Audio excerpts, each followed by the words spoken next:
Hello and welcome to our Marshall County Close-Up, the show where we interview important members at our school and learn something new about them. Brought to you by the Marshall County Media Arts class. I'm Ross, and today I'm here with Jessi Randall, our sophomore English teacher and diversity club leader. Yeah. So let's start off. You work at a school. What kind of school did you go to? School. For high school or for college? Well, you could do both. So I went to Lone Oak High School in Paducah, which doesn't exist anymore, but it was a small school. Mm-hmm. And then I went to Murray State. Originally, I started out getting an education degree, but some things happened, and I ended up getting a bachelor's degree in creative writing, and then I got a master's degree in creative writing, and then I had to go back and alt-cert for education. Okay. What college did you go to? Murray State for all of them. Murray State for really all of it? like Murray State. Yeah. Really? Yeah. I mean, so you've been generally in the same area your whole life. Well, not exactly. Not your whole life? So my partner has his PhD, and he worked for a university in Texas. So we lived down there, and I taught at a university in Texas, and we were in Indiana for his graduate program. So that is far away. Texas is far away. Yes. That's a long way to is go. home. So not only do you teach here, but you teach at MSU for the CHA. Yeah. Which is Community Honors Academy? Commonwealth Honors Academy, but that's close. So my goal was always to get to go. Murray State is like home for me. Obviously, I've gotten 3 degrees there. My goal was always to go home and teach. So that both means teaching here at Marshall County High School, because even though I didn't graduate from here, we lived here in Marshall County. And Murray State like really feels like home. So every summer, I go to Commonwealth Honors Academy, and that's for high school juniors that have a 3.5 GPA and have a 25 on the ACT, and they get to go and take classes in things they really care about. And in addition to that, I get to teach about the things that I'm most excited about, so I don't have to teach like grammar. I get to teach writing, which is more exciting than some of the stuff we do here.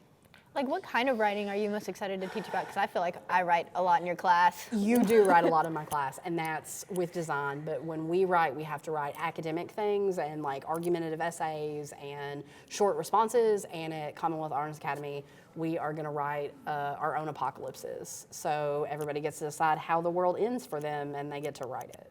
So that is much more exciting and maybe joyful for me, which sounds weird to say about apocalypse, but then, you know. No, there's a lot of things that you can talk about there. Yeah. There's a lot of things, and it's interesting to see what other people would think about What are you the end scared of of? the world, you know? Yeah. What's the scariest What are thing you to you? scared What of? would be the end of the world to you? It feels like in your class, we read a lot about things that are different worlds from ours. Yeah. Like Macbeth, obviously, we're not like that anymore. And then right now we're reading Fahrenheit 451. Yeah. Which is like a completely different world. What is that, dystopian? Yes. So my like passion project when I both read and write is dystopian worlds and the way we can deal with social issues that we care about in like what happens in the future if we don't take care of this thing that's already happening. So Fahrenheit 451 was written in 1951 by Ray Bradbury, and he imagined a world where people didn't interact anymore and thought was not important to people anymore, and in fact it was forbidden by the government, and books are forbidden. And so I just think it's interesting to think about worlds where things that we value, or things that I value at least, don't exist, and you're not allowed to do them.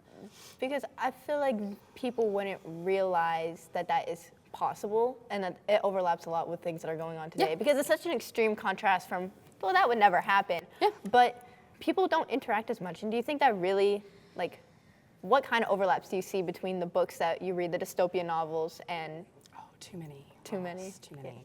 But specifically when you think about, so Bradbury in 1951 was writing about people not caring what their children did and instead sitting them in front of a screen. And that is like reflected in our society now. And so he seemed like he was scared that that's the way we were going to go, and we weren't going to truly raise our children. But I think when you start to look at things like, you know, the iPad kid generation, you guys might be like the OG iPad kids. Not you necessarily, but your generation might be the first group of that. And I think you do maybe, again, not you specifically, you generally, like struggle to interact with each other because you haven't been taught to do that. And I think that's sad. I think we should, I find more value in this kind of interaction with you than I do in an interaction with somebody who's making TikTok videos that I'm never gonna meet, presumably. No, I think talking face to face is a great thing. I don't interview people a lot. I don't talk to them a lot, but I look forward to it because it's something I don't do often. What other novels in your classes do you read that aren't dystopian that are important? Do you read not dystopian? We read Macbeth, and I like Macbeth.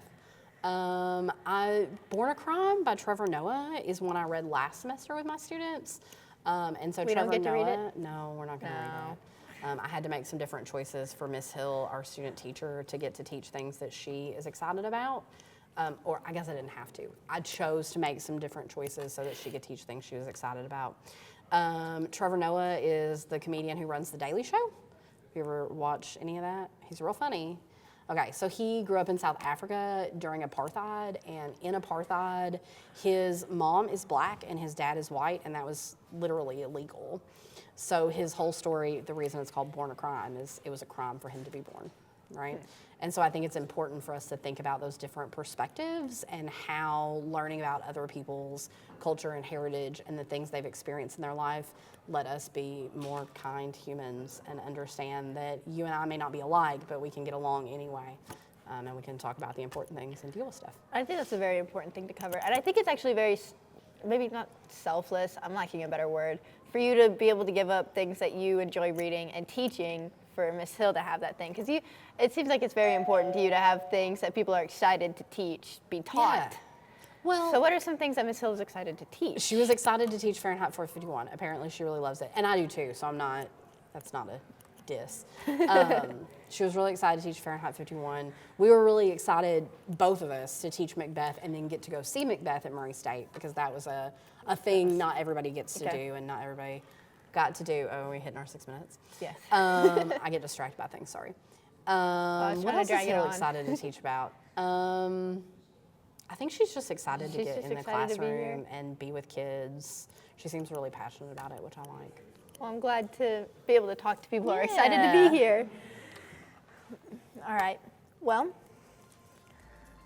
it was great hearing from you, and thank you so much for being here. And that's all today. I'm Ross, and thank you for watching The Close-Up.